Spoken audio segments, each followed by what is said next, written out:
this room yet. All set? You guys still walking in?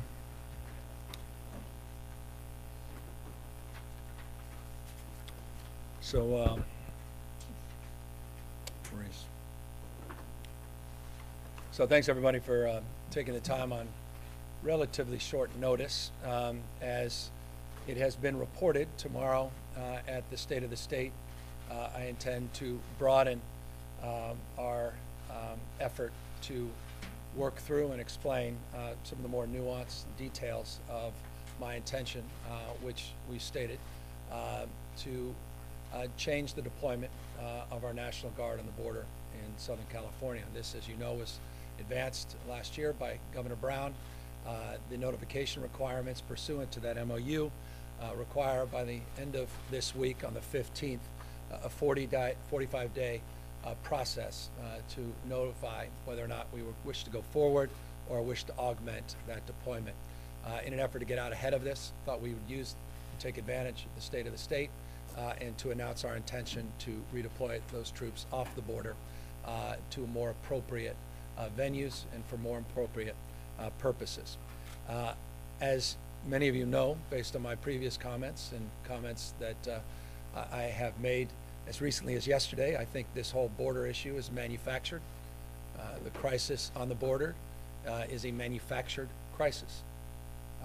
And we are not interested in participating in this political theater. I think it's nothing more than political theater.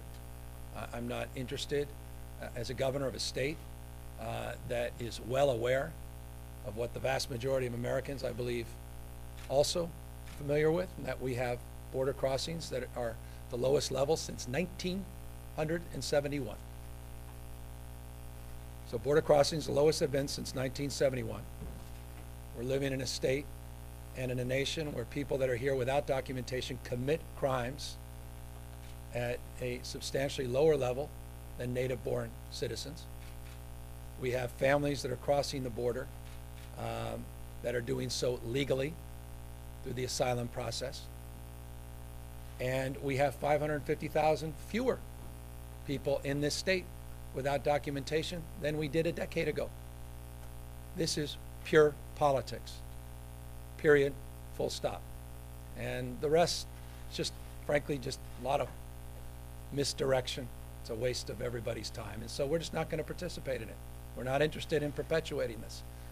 We are, however, interested in doing the right thing and supporting efforts that we think are real, not manufactured. And some of those efforts are legitimate efforts that the National Guard has been engaged in on the border related to drug issues and related to gun trafficking. Those issues remain real issues, not manufactured issues. And those issues have been benefited by the assist of the National Guard in partnership with the Border Control. And that's why we're announcing that of the roughly 360 folks out on the border, that number, by the way, changes on a daily basis, roughly 360 people on the border, that will keep 100 folks behind, primarily, not exclusively, but primarily at ports of entry, where most of those activities are problematic in taking place. And we will continue to assist our federal partners in those efforts. The rest of our National Guard will go to more appropriate venues, substantively the issues related to preparing for the next fire season, address the issue of fire prevention in anticipation of augmenting and curtailing the need for more suppression later in the year. And so we have organized with CAL FIRE a strategy and a protocol to redeploy a number of National Guard to focus on our work hand crews are currently engaged in and continue to do the work on defensible spaces and appropriately preparing for next fire season. In addition to that, there are legitimate concerns in Northern California, particularly as it relates to illegal cannabis grows. They're getting worse, not better. One of the things that I promoted over 2 years ago when I got involved with the issue of cannabis policy was to address the issue as we move from the illegal to a legal market, that we have to hold accountable those that are not participating in the legal market, particularly those that are continuing to profit off illegal grows. Those illegal grows now are manifesting. They're getting bigger. They're becoming more stubborn, more acute. They're becoming not just issues for environmental concern, but increasingly of fire safety itself. So there is a direct correlation, again, between our fire preparedness and fire safety, in addition to addressing and mitigating the cartel activity that persists up north. So that's the intent of this order, which I will be signing momentarily. In addition, though, I want to just make this final point. All of this is, I think, reinforced through the sort of absurd theatrics that was related to the fact that the President of the United States has asked for some additional 3,750 troops to be sent to the border. So if you're going to add 3,750 troops to the border, why do you need the National Guard? The whole thing is ludicrous. And I hope you ask the tough questions. Who's paying for that deployment? How many hundreds of millions of dollars being wasted purely for political gain? This whole thing is the theater of the absurd. And California has had enough, and we will not perpetuate it. We're not going to participate in it. Kathleen Renee from AP. I have two questions. So is this an immediate, like we're immediately beginning to draw down the troops, or it's saying we're going to not re-up on March 31st? Yeah, so pursuant to the notification process, we are sending forth a directive to the folks assembled behind me and to our federal partners, letting them know at the end of March that all of these, that existing terms and agreements under the MOU no longer exist, and that our intention is just to secure a new agreement with 100, not 360 plus National Guardsmen. And when Governor Brown signed his, he was pretty forceful in his language that they wouldn't do any immigration-related activities. They would focus on drugs, guns. Is it your sense that maybe they have been engaging in immigration activities? I don't want to go that far, but let me just say there's a lot of gray area, and there will no longer be any gray area. And to the extent General Baldwin and others wish to speak to that more forcefully or to clarify that, I know he will, but I can assure you when you have National Guards, guardsmen and women doing, for example, surveillance with cameras, it's hard to distinguish between those that are participating in gun and drug activity versus those that may be just crossing the border illegally. And as a consequence, that I would term as a gray area that we will no longer participate in. We will clarify our role so that we can secure that assertion that was made by Governor Brown. Governor, Have you talked to former Governor Brown about this? I haven't had the opportunity, but we've had multiple conversations previous to my taking the oath of office on this topic. Governor. Scott Lewis with San Diego. So we did a piece about how the National Guard was involved in an immigration detention effort. How do you make sure that doesn't happen? And what exactly were the Guard units doing? Well, we can talk more about that. General Baldwin can answer that, and from car maintenance to the work that they were doing as it relates to surveillance. There's other specific work that we think is appropriate. Again, we're going to build on that. The general will come up in a moment and lay out the details of what the existing deployment. But I will say this, there's an additional point I need to make. This is also getting in the way of our National Guard being prepared for being redeployed overseas. They actually are doing work that precludes them from getting the training and the skills and the time off that is necessary to make sure that they're prepared for more appropriate deployment. So this is actually hurting our readiness, which is another point that should be emphasized in this executive order and in the letters in this redirection. Oh, excuse me. I know the state has to pick up the cost for fire. Do you have a number on how much that's going to cost? Yeah, we have an estimate. It's in the sort of $8 to $10 million range, Annual roughly. ongoing? Well, it depends how long we want to advance and how long we want to do this. I don't have the appropriation authority for multiple years, but I certainly am desirous of moving in a new direction, and we're looking potentially an appropriation in that $8 to $10 million range.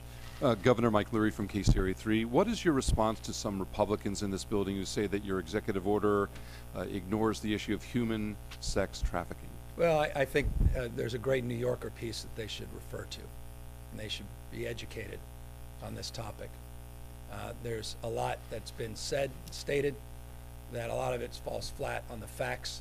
The best piece on this was recently done, and I think you're going to be hearing more from Democrats nationally to suggest that that is a bit overstated, though an issue, nonetheless, that the real issue is drugs, the issue of guns. And on the issue of drugs, we actually have seen some success with our current deployment, and that's the issue that I want to tackle. And to the extent people are still part of that equation, we also will assist. But I'm not going to be hyperbolic on that, because I think that's also been used for political purposes and heightened to exaggerate intentionally.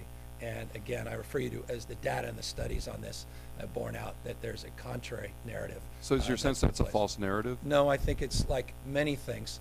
There's aspects that are true, but then they highlight those and overstate them in order to curry favor with a policy that's flawed in the first place. But nonetheless, there are legitimate concerns. They're just overstated from my humble perspective. The deeper issue is drugs. That's real. That's not manufactured. Actually, Sir Major Baldwin, if you could address the specific mission in the border region, and I'm just curious what your perspective is on the troop morale. What are the soldiers thinking about their jobs? What are they doing on the day-to-day? So the governor has directed us to only continue those mission sets, as he mentioned, that focus squarely on transnational criminal organizations and the drug threat. And those jobs will be the people that are doing the cargo container searches at the ports of entry and at Border Patrol checkpoints throughout Southern California, and also on our criminal intelligence analysts that use techniques that we develop in the war on terror to undo terrorist organizations, use those same techniques to help the law enforcement agencies take down criminal organizations. That's going forward? We're doing that mission now, that mission set now. Those will be the only 2 mission sets that we continue to do. And the morale? The morale remains high. The soldiers that are on that mission are going to be afforded opportunities to compete for these positions with CAL FIRE, to go do forest fuels management. A number of those soldiers are coming from one infantry battalion that's preparing to go into what we call its ready year, which means it has to be ready for overseas deployment to combat zones. Those soldiers will be going back to their unit to continue to train to prepare for overseas combat. Where's that unit? That unit's located in the greater Los Angeles area. Major, the governor spoke about the National Guard being used to look for illegal marijuana grows. Is that a new assignment? Is that something you do now? We do that now. So we have a counter-drug task force that's completely federally funded. No money flows through the state treasury, of about 225 people that currently assists local, federal, and state law enforcement agencies in getting after the narcotics problems within the state of California. The preponderance of those people are focused on marijuana eradication and going particularly after grows on public lands where the growers and the cartels do incredible environmental damage and environmental degradation. And indeed, we're involved in working with organizations like the Sierra Club in order to go and return the lands to its pristine state. Can you address the gray area that you described about immigration enforcement? Sure. So we have not been involved in any detention of immigrants. However, as the governor mentioned, there is a gray area. If you are a camera operator, and we have a number of soldiers being camera operators, or you're working as a dispatcher, and as a camera operator, you see an intrusion across the border, someone coming across the border. Any intrusion across the border in between the ports of entry is illegal, even if you're a U.S. citizen. So our soldiers would report that to the Border Patrol for the Border Patrol to take action, without knowing what the intent of the person that's crossing the border is, whether they are indeed criminals that are smuggling guns, doing human trafficking, or something even more nefarious to do harm to our country, or if it's someone here coming to seek a better life. We couldn't make the distinction between the two. That was up to the Border Patrol to sort out. Those tasks were within California state law and within the guidance that Governor Brown had given us. However, our current governor has decided that because there is a bit of a gray area, and because there are other uses that our National Guard could be engaged in here in state or to prepare to go overseas, It's better to stay away from those areas and focus on squarely on those tasks that we can directly relate to combating transnational threats. So will there be any National Guardsmen involved in surveillance after this order takes effect? Not under the current mission set. And so I'm still a little confused on the timeline. If the mission is changing immediately, or if the mission is changing We're now March saying 31st? We have a deadline pursuant Right. to the existing agreement that requires by March 31st for this redeployment and these new directives to go into place. The governor- So there's a 45-day process. The governor is about to, quite literally, give me the order. Okay, And upon receipt of the order, we will begin working with the Border Patrol to have a phased redeployment plan Okay. to bring those soldiers and airmen off of those mission sets to transition to the other ones. And that'll take about 45 days. okay, thank you. Sure. Governor, President Trump at one point threatened to take FEMA funds away from California. Has there been any follow-up on that? Are you at all concerned that taking the troops away from the border is gonna kind of incite him more? No, every day there's new concerns. And we were hopeful this weekend. We were hopeful last week that there was going to be an announcement, an agreement today. The Democrats, the administration coming together to address the prospect of yet another government shutdown. Obviously, that didn't take shape. The president announced a number of days ago that he was going to go down to El Paso. There are counter demonstrations in El Paso. You had a governor of New Mexico similarly make a commitment to redeploy National Guard. There are many factors. So I'm not concerned about what we're doing. I'm more concerned, frankly, about what's happening as it relates to those negotiations and the broader prospect that the president could walk us into yet another government shutdown or expose the state of California and or other states to a declaration of emergency that could precipitate, and this distinguish itself from FEMA, could participate, or rather require reallocation of, for example, flood monies, disaster relief dollars that have already been allocated or at least directed for existing projects. That's a broader concern that we're obviously monitoring. If he does that, does the state have any recourse? We are can assure you we will address that appropriately, and over the course of the last few weeks we have with the Attorney General's office been reviewing what that recourse may look like. Governor, if you're, ending the agreement and the money that comes with it for this deployment effective, I guess, March 31st. Correct. Of your three prongs of your new mission, the first, state's funding. The second one, you're asking DOD to do separate and apart. The third one, you're trying to get money from that existing agreement that you're ripping up. How sure are you can get that money? Well, if they don't do it, we'll bring the rest back. Not an issue with me. Look, we're trying to be very responsible here. I didn't just pull the entire Band-Aid off. I'm trying to acknowledge there's some legitimate concerns, but I'm not going to play into the hype and the politics. Those legitimate concerns, can be supported. Our efforts could be supported. We actually are working very collaboratively. There's good engagement. There's real rapport, and that's been demonstrated to me. The evidence has been provided to me. It's real. It's ample, and it's, I think, justifiable to consider that to continue. If they choose not to fund it, then they have more than enough resources to offset it. Rather than having our 100 National Guard, they have 3,750 U.S. military personnel, more than in Afghanistan, Iraq, Syria combined. I mean, it's comedy, folks. You know it. I don't know what the right adjective is without coming off as hyperbolic. The whole thing is ridiculous. And by the way, this is not just 3,750 new troops. That's on top of however many thousands he had previously said he was going to deploy. And by the way, how about you start with spending some of the money you were appropriated last year, and how about you start actually hiring the folks that should really be doing this job? There's still hundreds of vacancies at Border Patrol. I mean, that's called governing. How about some accountability to govern? It seems to be lost in all of this, including the quote-unquote wall. You couldn't even spend the money they appropriated last year, and we're having this made-up discussion around 5.7 billion. By the way, what's 5.7 billion? Where did that number come from? Whole thing is absurd. I mean, we have to sort of step back and sort of ponder, reconsider, and bracket this. The entire border wall costs tens of billions of dollars. It's not even talking about finishing off a wall. What's the 5.7? I mean, it's just amazing to me how lazy we've become as a nation that we've even allowed this to perpetuate, and why I'm wasting my time up here when I should be focusing on housing and homelessness and other more important things than playing into this kind of cynicism and playing in this kind of politics and this kind of xenophobia and this kind of nativism, because that's what this is all about. It's pure political theater, period. What do you mean by that? Amazing to me how lazy we become as a nation. Is that voters? Is that leaders? All of like, us, tease the that out a punditry little on more. this. All of us.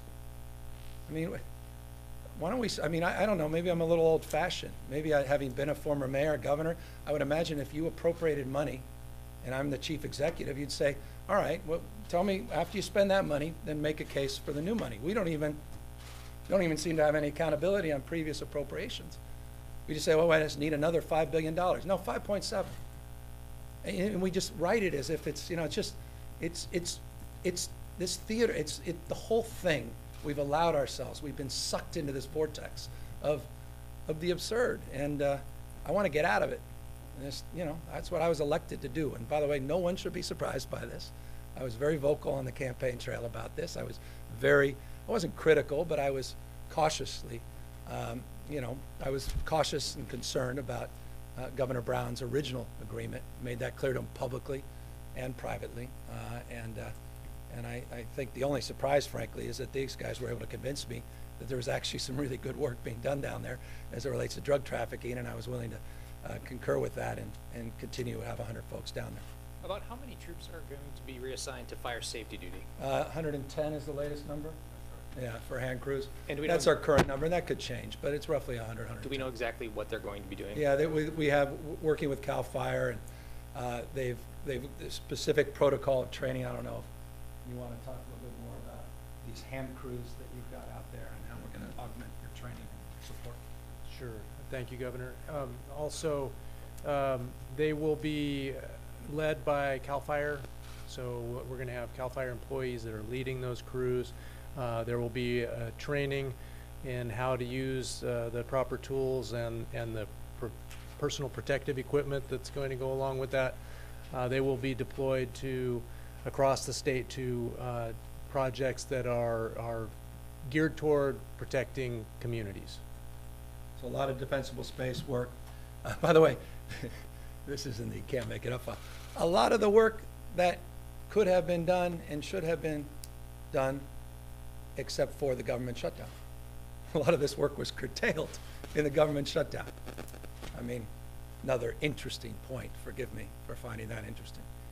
Governor, if you were so insistent on, you know, taking this action as you were on the campaign trail, why wait to do this withdrawal until we were basically coming to the end of this? I wanted to be responsible about it.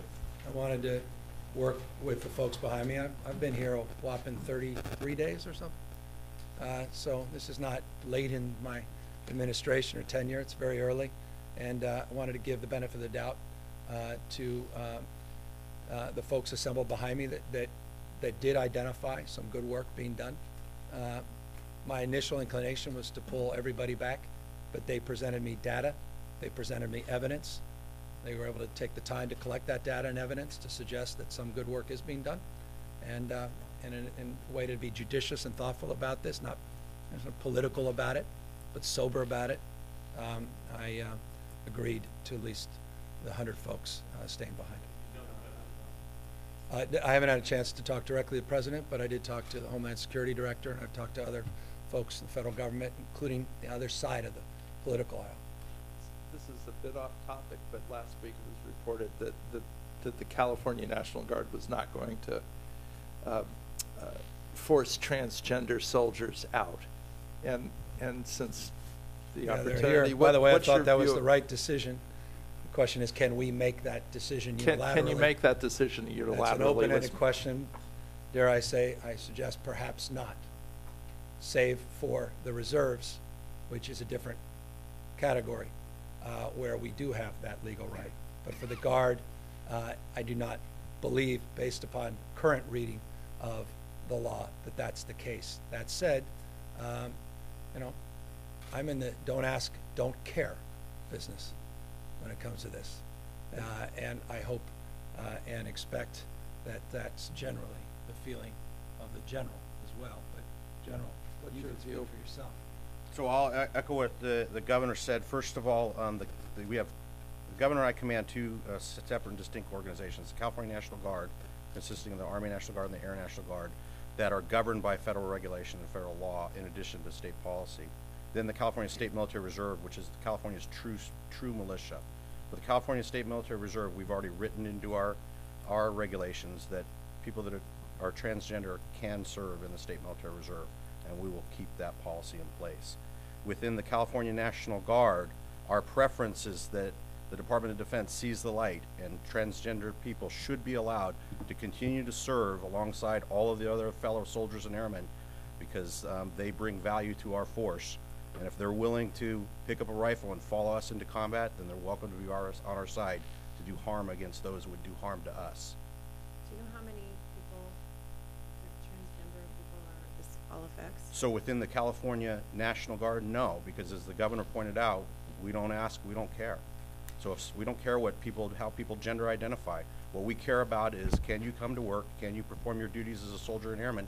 Can you support and defend the Constitution of the United States? And are you willing to go into the fight and fight alongside of us? The answer is yes. We don't care how you gender identify. Just another, insult, just to demean a group of folks, again, for purely political purposes is, again, disgraceful.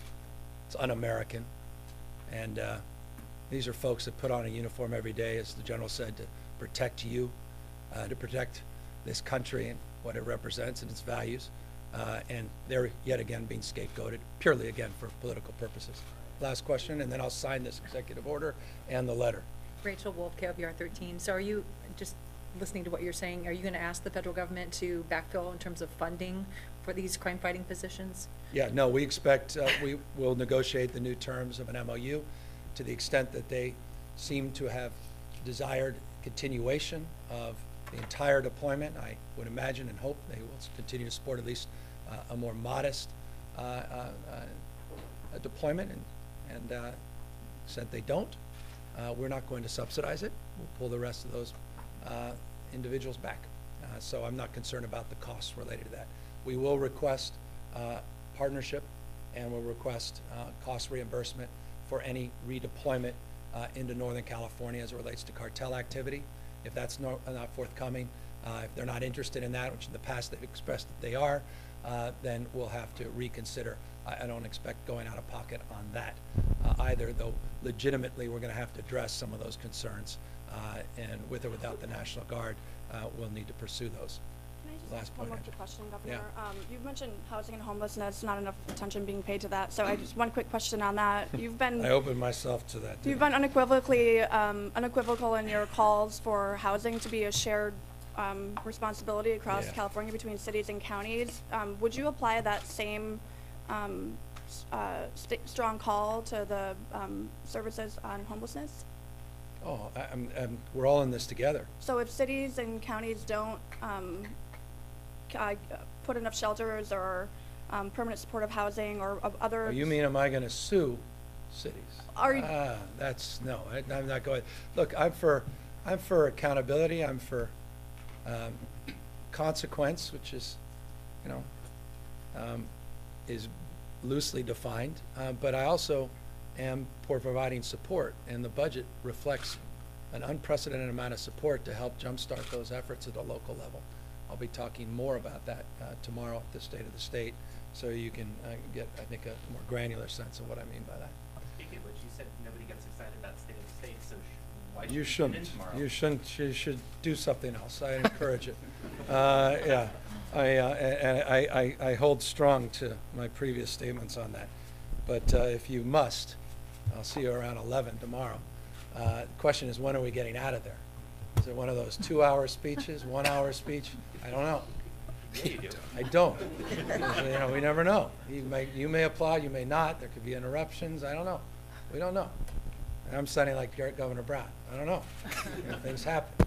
But one thing I do know is that that we need to sign this, and we need to get started in this process. So I'm affixing my signature, and we've now formally, pursuant to this general order, this executive statement, are now directing the redeployment of our National Guard from the border, be reassigned, and then I have a letter to the Secretary of Defense basically reinforcing a number of the details that are laid out in that executive order that we also we sent and forwarded. And with that, I will bid you all adieu until tomorrow, if you're around. Well, what's Thank left you. to talk about now that you've done? There's lots to talk about. There actually is lots. Why the cannabis growth? What's that? Why the cannabis growth? We're seeing a lot more cartel activity, and we're seeing there's been a number of incidences that are generating more anxiety, particularly as it relates to fires. And the issue of the environmental degradation persists and hasn't been substantively addressed, and that's in essence what we're highlighting. Great. Would you support lowering the tax rate on the? Oh, well, that's a different conversation, and we wrote the initiative in a way that provides for flexibility.